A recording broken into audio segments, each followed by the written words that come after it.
Assalamualaikum warahmatullahi wabarakatuh. Alhamdulillahirabbil alamin wassalatu wassalamu ala asyrofil anbiya'i wal mursalin wa ala alihi wa sahbihi ajmain amma ba'du.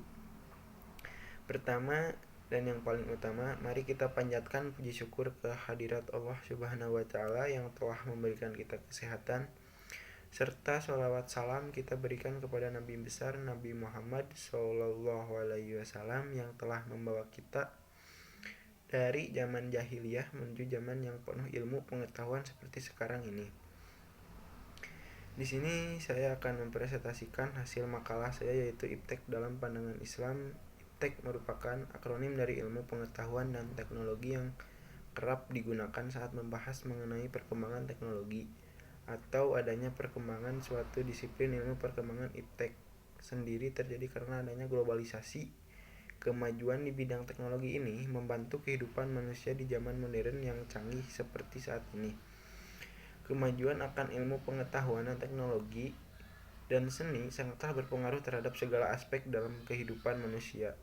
Tidak dapat dipungkiri keberadaan iptek dan seni tidak pernah lepas dengan keberadaan manusia. Manusia sebagai subjek dari berkembangnya ilmu pengetahuan itu sendiri. Dengan berkembangnya ilmu pengetahuan, maka berkembanglah pula teknologi dan seni. Keberadaan yang tidak akan pernah terpisahkan tersebut kemudian memunculkan beberapa dampak terhadap kehidupan manusia di dunia. Dampak tersebut berupa dampak positif dan negatif. Adanya dampak negatif terhadap kehidupan manusia ini akan menimbulkan beberapa yang kurang diinginkan. Peran Islam dalam perkembangan iptek pada dasarnya ada dua. Pertama, menjadikan akidah Islam sebagai paradigma ilmu pengetahuan. Paradigma inilah yang seharusnya dimiliki umat Islam, bukan paradigma sekuler seperti yang ada sekarang. Paradigma Islam ini menyatakan bahwa akidah Islam wajib dijadikan landasan pemikiran atau dalam kurung kaidah fikriyah bagi seluruh ilmu pengetahuan. Ini bukan berarti bahwa akidah Islam sebagai sumber segala macam ilmu pengetahuan, melainkan menjadi standar bagi segala ilmu pengetahuan. Maka ilmu pengetahuan yang sesuai dengan akidah Islam dapat diterima dan diamalkan, sedang yang bertentangan dengannya wajib ditolak dan tidak diboleh amalkan. Yang pertama itu ada konsep istek dalam Islam. Pengetahuan dapat diartikan sebagai hasil atau tahu manusia terhadap suatu objek yang dihadapi, hasil usaha manusia untuk memahami suatu objek tertentu. Maka pengetahuan adalah segala fenomena alam yang dapat dicapai oleh indera manusia. Konsekuensi logis dari pengetahuan akan melahirkan berbagai pengalaman manusia, akan tetapi pengalaman manusia ini terkadang kebenarannya tidak mutlak dan perlu diuji lagi. Kata sainisadur dalam bahasa Indonesia menjadi ilmu pengetahuan, sedangkan dalam sudut pandang filsafat ilmu, pengetahuan dengan ilmu sangat berbeda maknanya.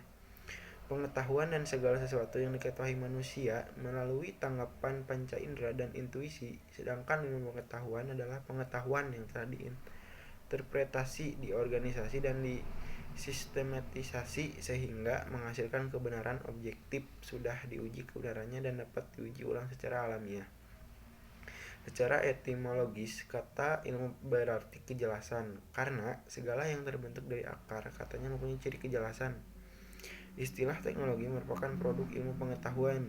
Dalam sudut pandang budaya, teknologi merupakan salah satu unsur budaya sebagai hasil penerapan praktis dari ilmu pengetahuan.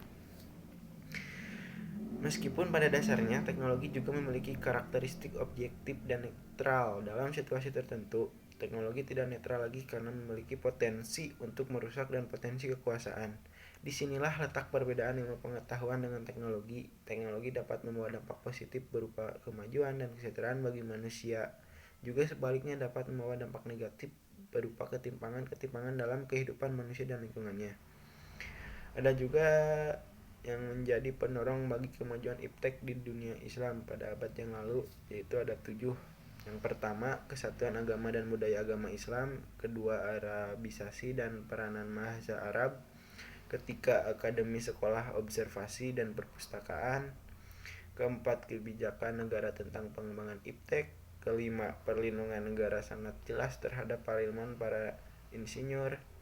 Yang keenam, penelitian, eksperimen, dan penemuan baru. Yang ketujuh yaitu perdagangan internasional, integrasi iman, iptek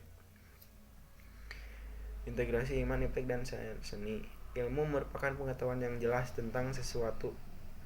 Ilmu merupakan keistimewaan manusia yang membedakan manusia dengan makhluk lain dalam menjalankan tugasnya sebagai khalifah. Menurut Al-Quran, ilmu terdiri dari dua macam, yaitu ilmu laduni, yakni ilmu yang diperoleh tanpa upaya manusia, yang terdapat di dalam surat Al-Kahfi, surat ayat ke-65, dan ilmu kasibakni, ilmu yang diperoleh tanpa usaha manusia. Objek ilmu meliputi materi dan non-materi, serta fenomena dan non-fenomena. Pengetahuan merupakan paham suatu subjek mengenai objek yang dihadapi. Subjek yang dimaksud di sini adalah manusia sebagai kesatuan. Berbagai macam kesanggupan seperti akal dan panca indera yang digunakan untuk mengetahui sesuatu. Objek di sini adalah benda suatu hal yang diselidiki, yang merupakan realitas bagi manusia yang menyelidiki. Pengetahuan merupakan proses dari manusia untuk tahu. Pengetahuan adalah apa yang diketahui atau pekerjaan tahu. Pekerjaan tahu tersebut adalah hasil dari kenal sadar, insaf, mengerti, dan pandai. Pengetahuan itu semua milik atau isi pikiran. Dengan potensi yang ada, manusia dapat membaca, memahami, meneliti, dan menghayati fenomena alam yang nantinya dapat menimbulkan pengetahuan. Fenomena alam ini disebut juga ayat-ayat kauniyah. Fenomena lainnya adalah berupa kauniyah, yaitu Al-Quran. Al-Quran bukan sekedar buku atau dokumen sejarah, tapi juga sebuah kenyataan hidup dan berlaku dalam kehidupan manusia. Teknologi adalah ilmu tentang cara menerapkan ilmu pengetahuan untuk memanfaatkan alam bagi kesejahteraan manusia dan kenyamanan manusia. Dengan demikian, mesin atau alat canggih yang digunakan manusia bukanlah teknologi, namun merupakan hasil dari teknologi. Ketersediaan lahan yang diciptakan adalah menggantarkan manusia berpotensi memanfaatkan alam. Di sini iman berperan sebagai pengendali sikap dan perilaku kehidupan manusia maupun sebagai landasan moral, etika, dan spiritual masyarakat suatu bangsa dalam melaksanakan pembangunan di segala bidang. Penguasaan, pengembangan, dan pendayagunaan iptek yang tidak disertai dengan keluhuran akhlak atau budi pekerti akan membawa manusia atau suatu bangsa menuju kepada penderitaan dan kesengsaraan atau bahkan kehancuran. Oleh karena itu, penguasaan, pengembangan, dan pendayagunaan iptek harus selalu berada di jalur nilai keimanan dan kemanusiaan yang luhur. Banyak sekali ayat-ayat Al-Quran yang menghendaki manusia bersikap dan berpikir kritis terhadap fenomena alam semesta dan terhadap dirinya sendiri. Oleh karena itu, perkembangan iptek tidak dapat dibendung. Manusia harus mengarahkan diri agar tidak menurutkan nafsunya untuk mengembangkan iptek yang dapat membahayakan diri dan lingkungannya. Dua fungsi di atas merupakan satu kesatuan yang tidak boleh dipisah, dan simbol kedua fungsi itu adalah zikir dan fikir. Untuk menjalankan tanggung jawabnya, manusia diberi keistimewaan berupa kebebasan untuk memilih dan berkreasi sekaligus menghadapkannya dengan tuntutan kodratnya sebagai makhluk psiko atau fisik. Namun, ia harus sadar akan keterbatasannya yang menuntut ketaatan dan ketundukan kepada aturan Allah, baik ketaatan terhadap perintah, ibadah langsung maupun ketaatan terhadap sunatullah di alam. Perpaduan antara tugas ibadah dan khalifah akan menciptakan manusia yang ideal, yaitu manusia yang selamat dunia dan akhirat.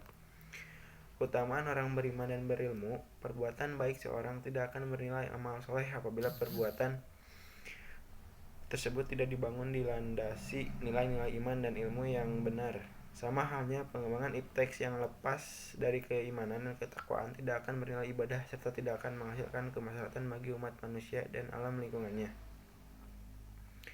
Ilmu pada prinsipnya merupakan usaha untuk mengorganisasikan dan mensistematisasikan usaha untuk mengorganisasikan yang berasal dari pengalaman dan pengamatan dalam kehidupan sehari-hari.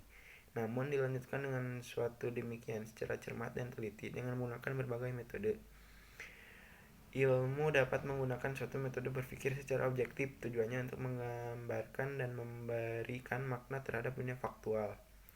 Tanggung jawab ilmuwan terhadap alam.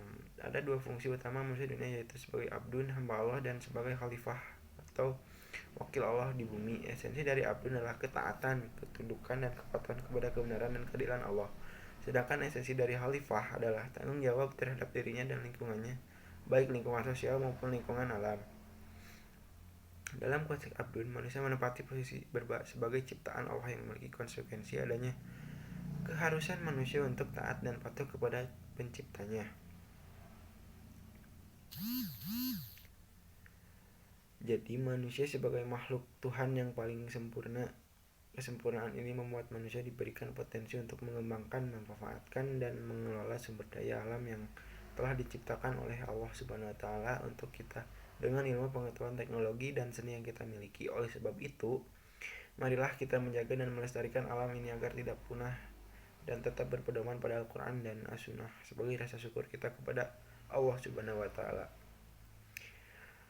Untuk mengembangkan iptek harus kita didasari dengan keimanan dan ketakwaan kepada Allah Subhanahu wa taala agar dapat memberikan bagi kehidupan serta lingkungan sekitar kita. Demikian isi presentasi saya kali ini. Semoga apa yang saya sampaikan dapat bermanfaat bagi kita. Wal hidayah wa taufik hidayah. Wassalamualaikum warahmatullahi wabarakatuh.